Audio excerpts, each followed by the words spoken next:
All right, we're going to go ahead and get started. Welcome, everyone. My name is Michael Kelly. I am the Upper Midwest Regional Sales Manager at Zoeller, and we appreciate you joining us for our pump sizing program overview webinar. My career started at Zoeller as an application engineer back in February of 2018. During my time as an application engineer, I became a licensed professional engineer while working closely with customers, reps, and engineers implementing Zoeller's products into a wide range of applications.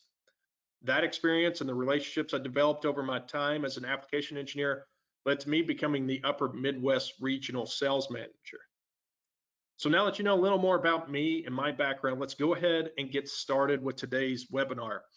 So again, we're going over a pump sizing tools. This isn't a pump sizing program. We're going to look at the tools. So hopefully you're at least somewhat have some working knowledge of how to size a pump, and we're going to show you how we can make that even easier by using the tools that we have available on our website. So before we get into that though, with any pump sizing class, the one thing I always stress at the most important level is the questions and the information that you need to gather. Because you can have the best pump in the world, but if it's misapplied, it's not going to give you the result that you want. You may have a premature failure, whatever it may be. So the most critical step in any pump sizing approach is gathering the proper information. So included today as a handout for this webinar is this pump sizing questionnaire that I have pulled up on the screen right now. So this is a questionnaire. If you're working with a customer, or you're doing a design yourself, this is a great way to collect all that information that you need in one location. If you provide all the information that's on the screen here, you will have all the information that you need to make a proper pump selection. So we've got some general project information at the top, project and contact information, but looking for things like voltage, phase, what type of application is it, what type of fluid are we pumping, where are we pumping this water to, and then some critical hydraulic information such as design flows, pipe materials, lengths and diameters, the static head, which is the vertical distance. For package systems, we need to know the inlet depth as well as the frost depth, and also the number of fittings. So each fitting is an obstruction to flow and will impact the pressure on that pump. So again, this is just a one-page fillable PDF that's included with today's webinar that we hope that you all use in any pump sizing application that you have so that you can gather all the correct information. Now, once you've gotten all that information, we're going to go over to our website to show you where you can find these pump sizing tools. So all you need to do is go to your web browser, type in zoellerpumps.com. You can also find us through any search engine as well. Just search Zoeller Pumps and it should bring you to our page. And this is the home page of our website shown here. To find the pump sizing tools, you're going to go to the menu button in the top left corner. And then down here in the middle, you'll see sizing tools. So once you click on sizing tools, it's going to take you to the sizing tools webpage. And here we have three different options. So today we're going to primarily spend most of our time on the pump sizing program, but I do briefly want to mention the other two options that we have here. So these two options are actually the same downloadable Excel file. Inside of that Excel file will have two tabs. There's a spider valve sizing tool and a system and pump curve generator tool. Depending on which download link you have will open on that respective tab. But to download this tool, all you need to do is click on this page and click System Pump Curve Generator, and it will download to your desktop. Now, this is great if you need offline access to a sizing tool. Maybe you're doing something in the field, you want to confirm some things in the field to make sure the pumps are properly sized, or maybe you want to do the sizing out in the field for a new install as well. When you download that, this is the tool that you will get here. Again, just a real brief overview on this today, but you'll start in the top left corner and you'll kind of work your way down this left side with information such as the static head, how many different pipes are in the system. So sometimes we're pumping through multiple diameter pipes. You can include each diameter of those pipes. If you're pumping to pressurized laterals for like a mound system or low pressure distribution for like your on-site subsurface soil disposal systems, you can do that in this tool as well. You can put in information about your fittings and other features of the system, as well as any operating head requirements. And then it will build a system head curve for you. You can put in your design flows and it'll give you a design point for you to size to. And you can also select which pump it is that you want to use from these drop downs here. This tool was actually built in mind for more on-site type applications. So if you're a septic or environmental type designer or installer and you want a great sizing tool for those types of applications, I would recommend downloading this and becoming familiar with it. The other link that I had talked about will take you to this tab here. This is our spider valve sizing tool. So our spider valve is a pressurized manifold for wastewater distribution. So think of a distribution box that is typical to many on-site type systems, but our spider valve is a pressurized manifold that you can pump to rather than using gravity to split those flows. It's great if you have a field with varying lateral lengths. So let's say you've got a 100-foot lateral and a 50-foot lateral. This tool will allow you to send proportionate flows to each one of those. So it'll tell you the exact size orifice that you need for those tools. So let's say I've got 3 laterals, 2 of them are 90 feet and 1 of them is 50 feet. It'll give me the different size orifices that I need to drill for each respective lateral. So again, just a real quick brief overview on this. We're going to spend most of our time on the online tool. So we're going to go ahead and jump back over to the website. Again, starting from the home page, you will click Menu, Sizing Tools, and the online program is going to be the pump sizing program here on the left.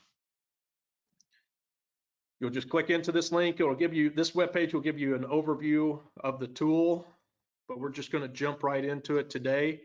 Now, if you haven't already, you will need to create an account. So once you click in to create account, anything with this red asterisk here, we need that information, first name, last name, a little bit of your location, and some contact information, email, passwords, and whatnot to set up your account. Now, we don't use this to put you in some email chain and blast you with a bunch of marketing ads. We more so do this so you can have your own set account where you can save sizings. You can reach out to us directly from within the sizing tool if in the event that you have any sort of questions. But once you've set up that account, you'll be able to log in from this page. And once you get into here, this is the home page of the pump sizing program. So we're going to spend a little bit of time reviewing this home page here. If at any point you want to get back to this home page, you can either click this Zoeller logo here, or you can click New Sizing. Either one will bring you back to this page here. Now, going across the top row here, you've got My Sizings. So once you've gotten in here, you've done a few different sizings, you can always go back and revisit those. You can save your sizings here, and any unsaved sizings will stay here for 30 days.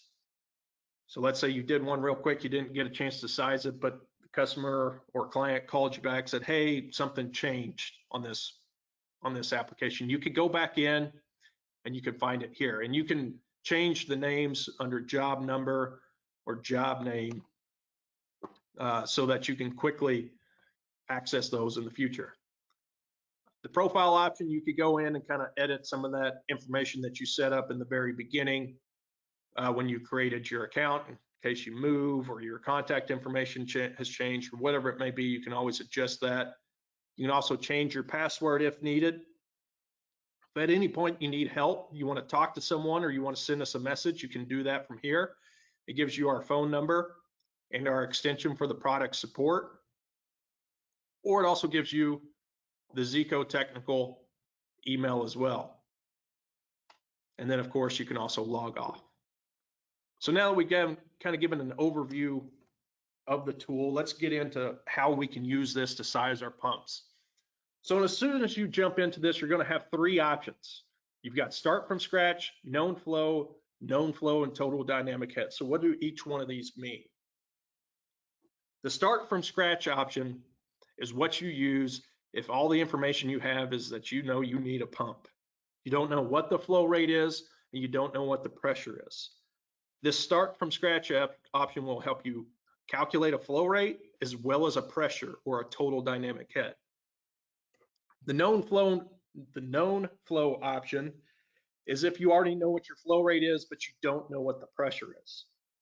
So you'll plug in your flow rate and it'll help walk you through the methods to calculate your pressure.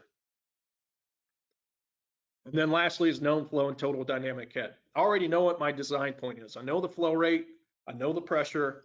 I just want this tool to narrow down my options for me rather than sifting through the entire website or our entire catalog to pick out one pump. I want this tool to do it for me. So as you work into these, it'll just start narrowing down your options more and more. So we'll jump into a couple of these and talk about some of the sub options, if you will, before we get into any real examples. So if you go into start from scratch. So again, in this scenario, we don't know what our flow rate is.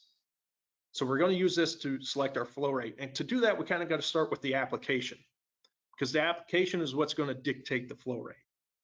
Basements and parking lots is going to be used for rainwater type applications, stormwater applications. So basements being for sumps or in a home or light commercial's basement or a crawl space. Parking lots is going to be more the stormwater application where it's to, and parking lots is somewhat a limited term. Really, it's any collection area. It could be a large lawn. It could be it can be a driveway. It can be whatever it may be, an area that's going to collect rainwater into one location where we're going to be placing a pump. Sewage ejector non-clog is a raw wastewater application where we're going to use a standard solids handling or non-clog type pump. Sewage grinder is the same application, but we're using a grinder pump instead of a sewage ejector. And then low pressure pipe or low pressure distribution is for those pressure dose septic effluent systems. Now, if you recall earlier, the Excel tool was kind of built specifically for the on-site type applications. So if you're doing a lot of LPP type systems, I recommend you work with the Excel tool, but you can do it here as well.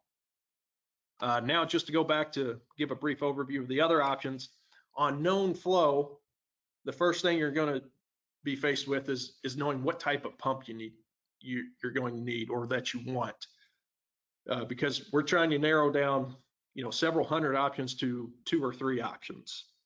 And so the first way that we do this is we select the pump for the application. If it's a dewatering, sump, stormwater type application, you're going to select dewatering. Effluent is a pump for an on-site septic type application, post some sort of treatment, whether it be just a septic tank or an aerobic treatment unit, then you would be using your effluent pump.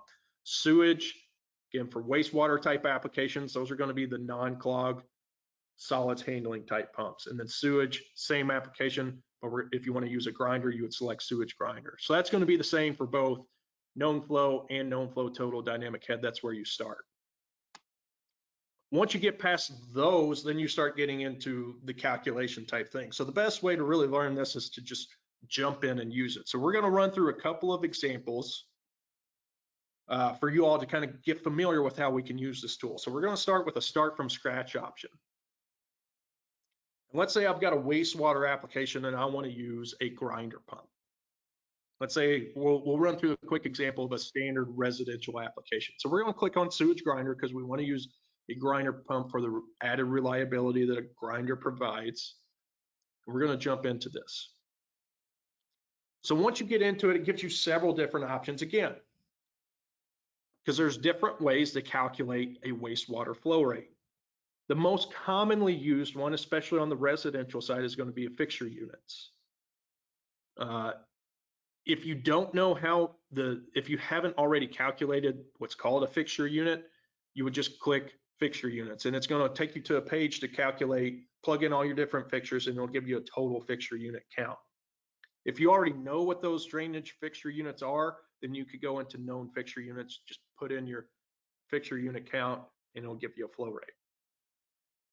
Now, fixture unit counts is great for small residential or light commercial applications, but larger applications, it tends to become overly conservative.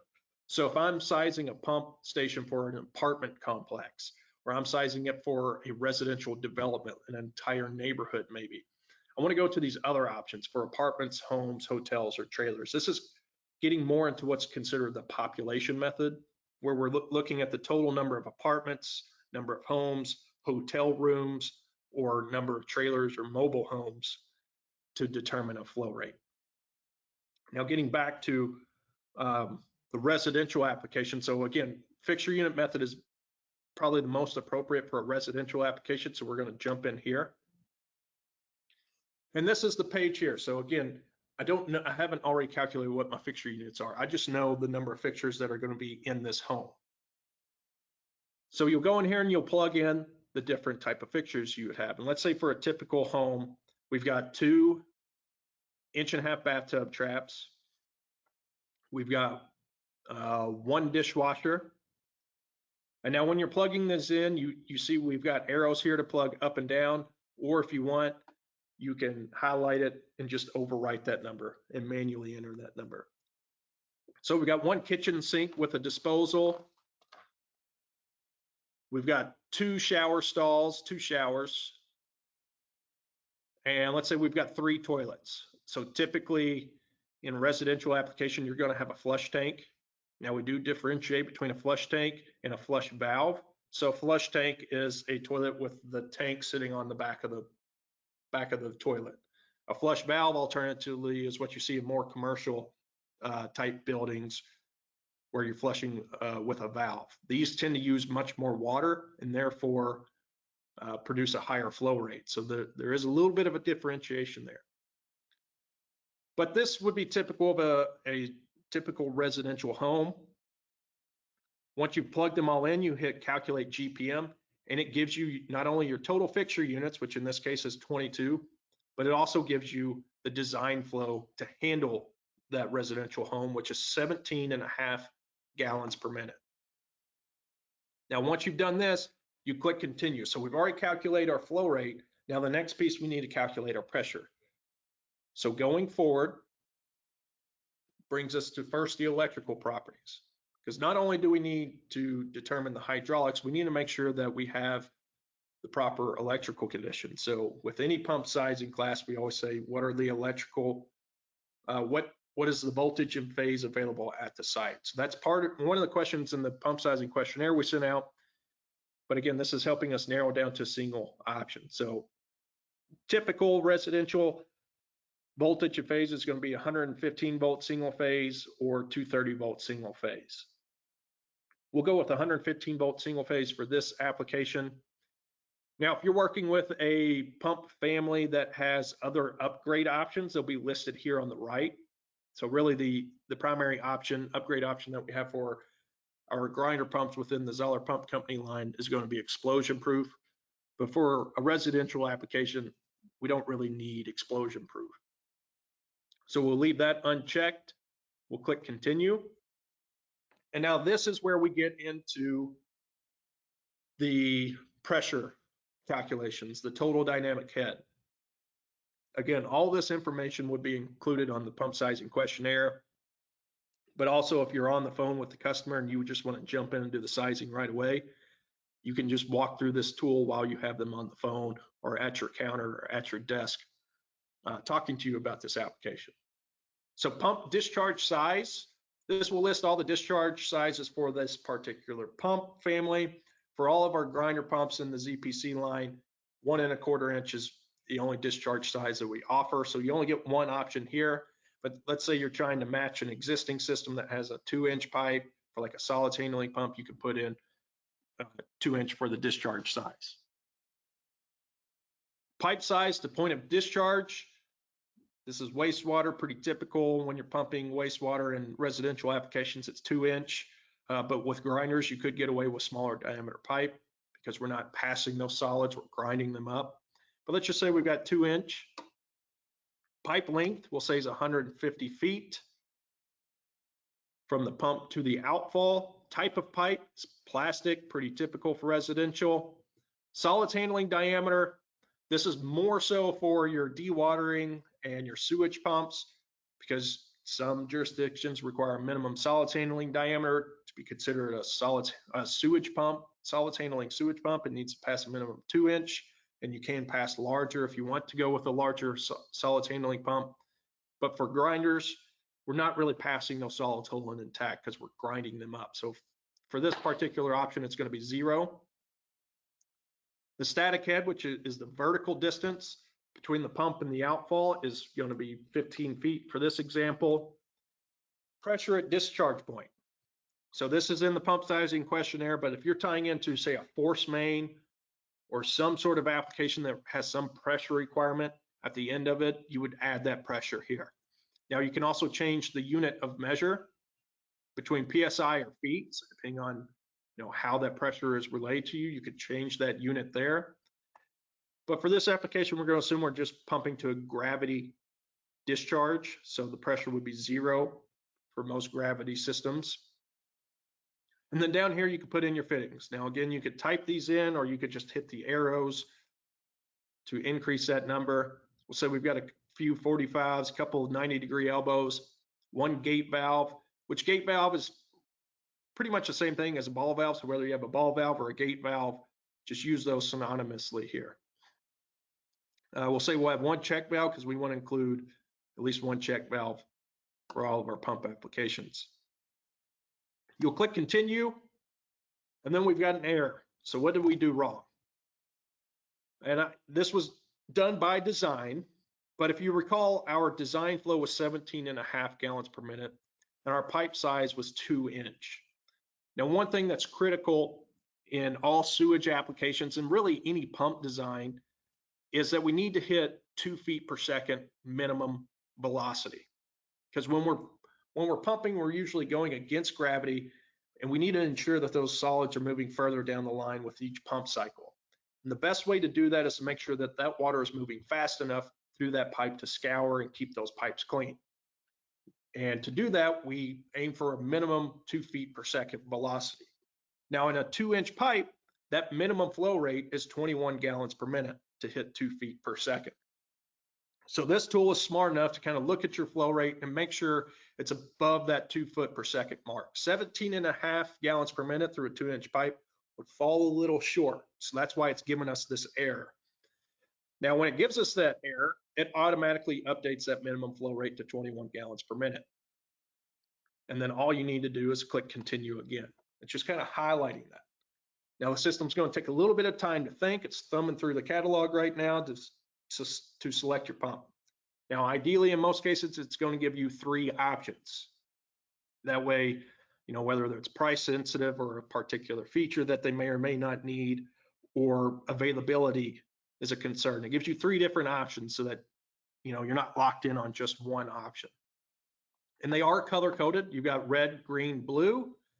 And down here at the bottom, it kind of gives you a legend of what each one of those pumps are. So the red is our model 803, the green is our model 805, and the blue is our model 818.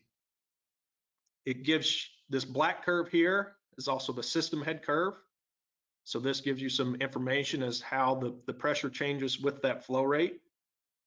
The intersection point of the pump curve and the system head curve is what's called the operating point, or in this case, we call it the equilibrium point. That's the flow rate that you can anticipate out of these pumps in that particular application. So the 803 will give us 22 gallons per minute. The 805 will give us 31 gallons per minute. And the 818 will give us 37 gallons per minute at varying pressures.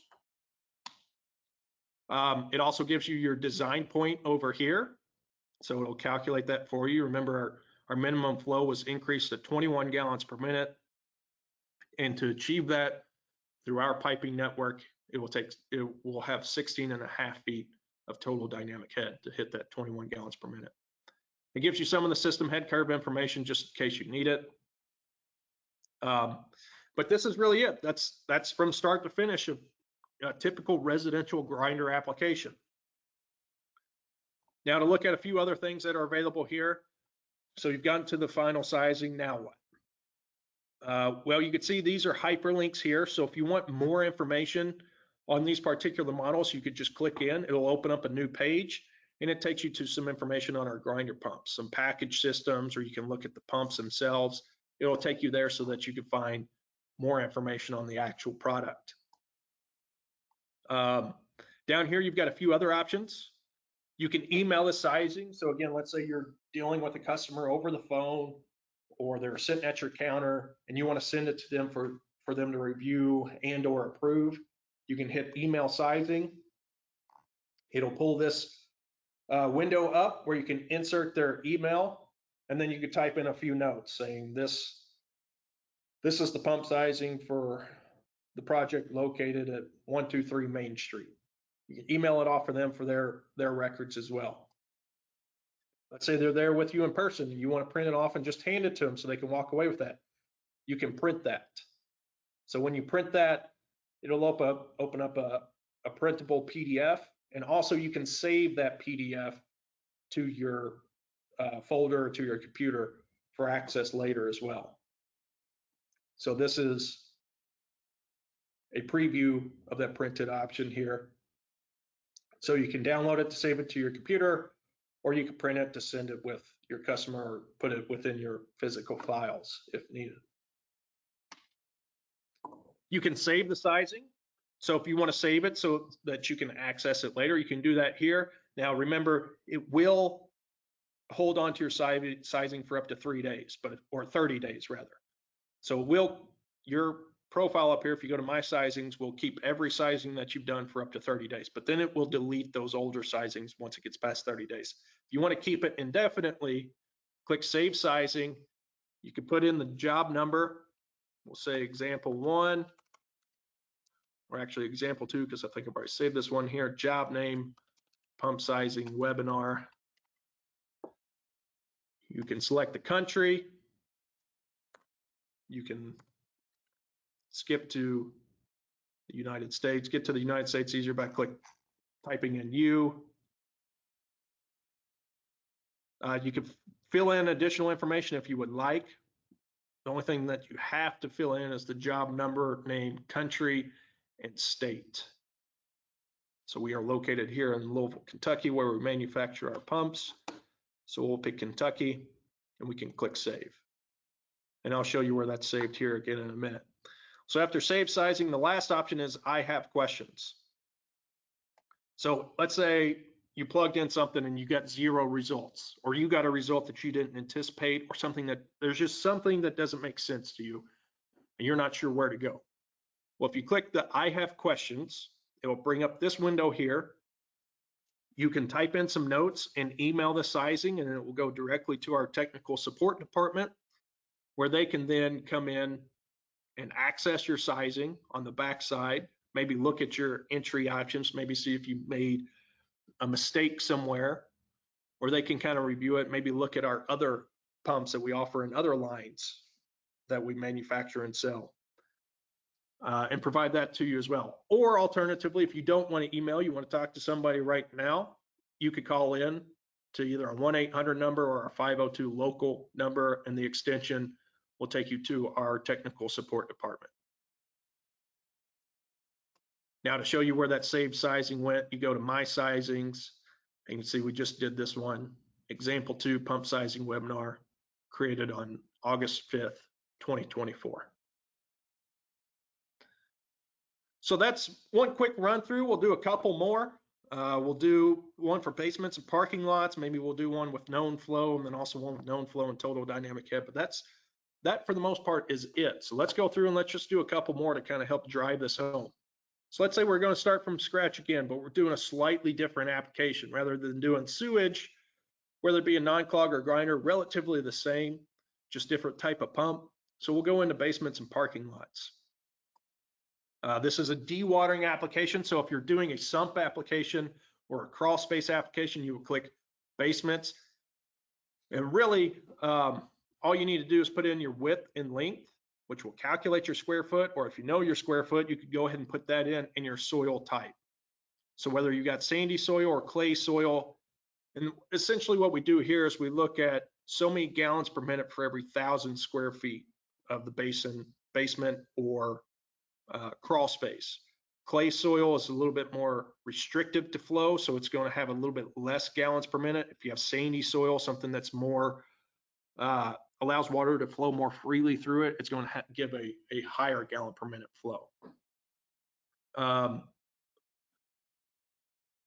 To look at parking lots, and again, parking lots is a bit of a limited term. It's really any collection area. So whether it be a large lawn, a roof, a parking garage, whatever it may be, we just want to look at the total collection area. So let's say I have a parking lot that's 100 feet long and it's 50 feet wide. That'll give us the area of the collection area.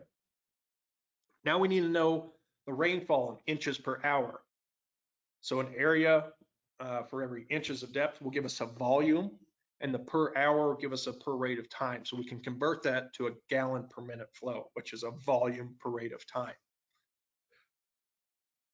If you need any help on the rainfall in inches per hour, a lot of times if you hear people that are designing these types of systems, they'll talk about sizing for a 1-year storm or a 50-year storm or a 100-year storm. A 100-year storm, for example, is the worst case storm that would be expected over a 100-year period. So it's generally a rather conservative design aspect. And what sets that is the NOAA. And it's very much regional as it rains different amounts in different areas. But let's just say, for example, in this particular area, we're looking to size our system for a 3-inch per hour rainfall. So we've got 100 feet long, about 50 feet wide, and 3 inches per hour. We calculate our gallons per minute, gives us 155 gallons per minute for that parking lot. Now, this doesn't take into account any sort of runoff coefficients or anything else. That's just saying we've got this total area and we're expecting 3 inches over an hour. There's no resistance due to the surface or anything else. So this gives a rather conservative number, but it gives you a number nonetheless. And then once you've got your gallon per minute, you click continue, and it's going to take you through what we saw earlier for sizing the pressure and narrowing it down to a single option. So again, we're going to start with electrical properties.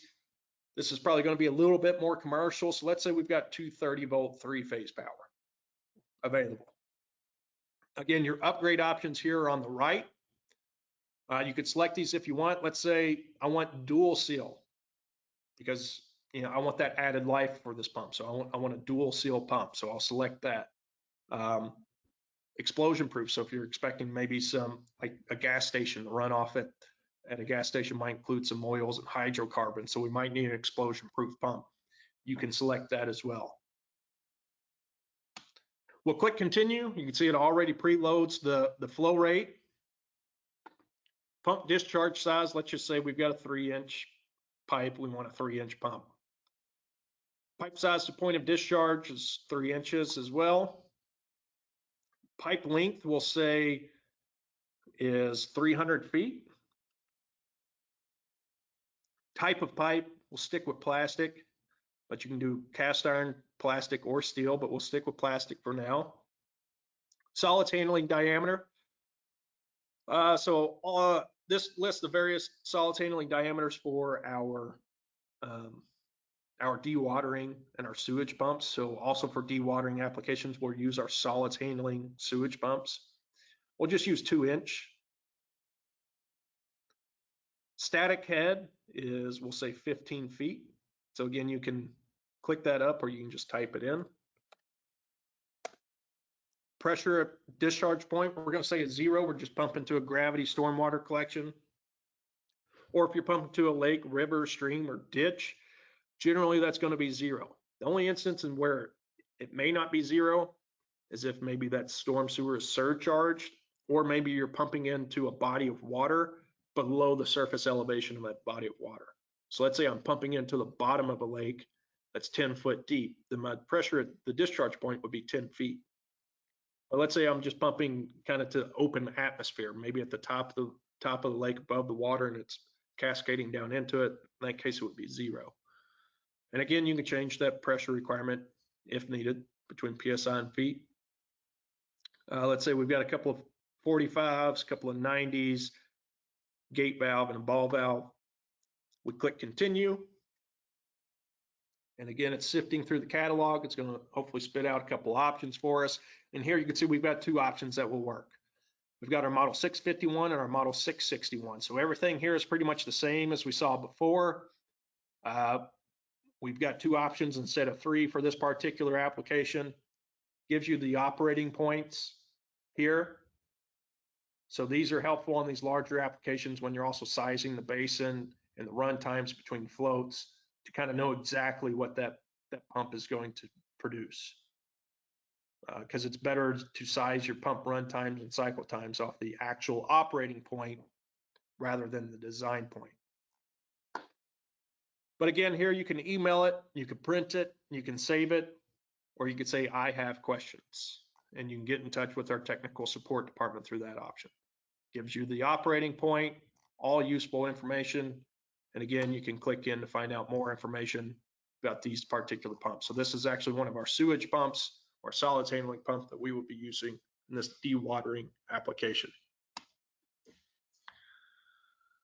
So let's go back to the start. Let's run through a known flow example. So we know what our flow rate is. So I've got dewatering, effluent, sewage, or sewage grinder. Let's say I've got a residential sump pump that I want to size a pump for.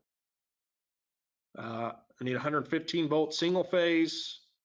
It's residential. We want to kind of keep it affordable and be competitive. So we're not going to entertain any of the upgrade options here. We'll click continue. Let's say I need 40 gallons per minute.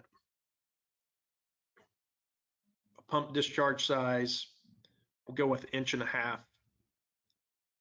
Let's say we're going to pump through 1.5 inch pipe. Pipe length to point of discharge, I'm just trying to get it up and out of my basement, so I've got a pretty short run. We'll say 50 feet to be conservative.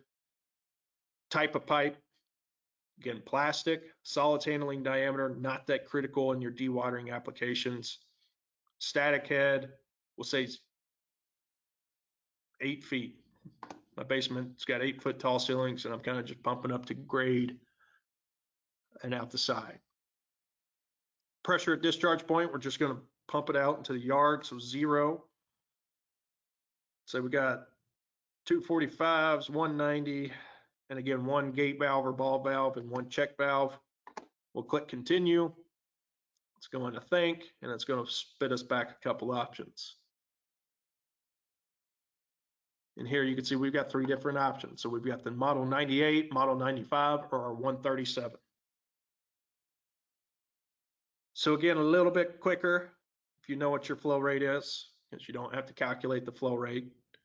But again, same end result overall, just different pumps. Now you can also click the home button to get back. We talked about clicking the Zoeller logo or the new sizing. You can do that as well, or you can click the home button to start that sizing all over. Let's say we've got known flow and total dynamic head. So we know what our flow rate is. We know what our pressure is. How do I select a pump? Let's say in this case, I need an effluent pump. So I'll click effluent. Again, it's going to ask you about the electrical properties.